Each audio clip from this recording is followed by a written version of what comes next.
पैसा भरना पड़ेगा, उसका भी पेनाल्टी भरना पड़ेगा। 50 साल की गाड़ी को मुक्त किया जाएगा। गाड़ी पदाधिकारी को भी ऊपर से दिशा निर्देश दिया गया है। अब ऑनलाइन होने से आपका गाड़ी जहाँ भी जब्त होगा।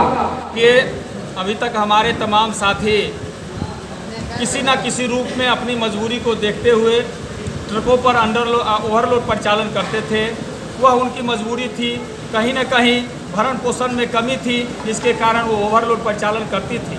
लेकिन जाने अनजाने सरकार ने जो नई कानून बनाई है, जिस कानून को पारित करके सरकार ने लागू की है, उसे हम तमाम साथियों को मानना है और उसको नहीं मानने के एवज में जो सरकार के द्वारा पेनाल्टी निर्धारित की गई है उसे हमें वहन करना है। और इस पेनाल्टी को वहन करने में हम सक्षम नहीं हैं। इसलिए हम तमाम साथी बैठे हैं कि हम क्यों नहीं सरकार की नीति के हिसाब से अपने वाहनों का परिचालन करेंगे और उस पेनाल्टी से बचेंगे, सरकारी राजस्व से बचेंगे। वह सरकारी राजस्व पेनाल्टी के रूप में जो हमें देना पड़ता है वो हमारे घर में जाएगी, वो हमारे बच्चे के पढ़ाई में काम आएगी, हमारे घर में हमारे रोजगार को विस्तार करने में काम आएगी। इसीलिए सरकार मोटर व्हीकल एक्ट, मोटरयान अधिनियम विधेयक संशोधन विधेयक 2019 जो लाई है, इसका हम समर्थन करते हुए इसका जो भी रूल रेगुलेशन लाया गया है उसी हिसाब से हम तमाम पूरे ज़िले में गाड़ी का परिचालन करेंगे।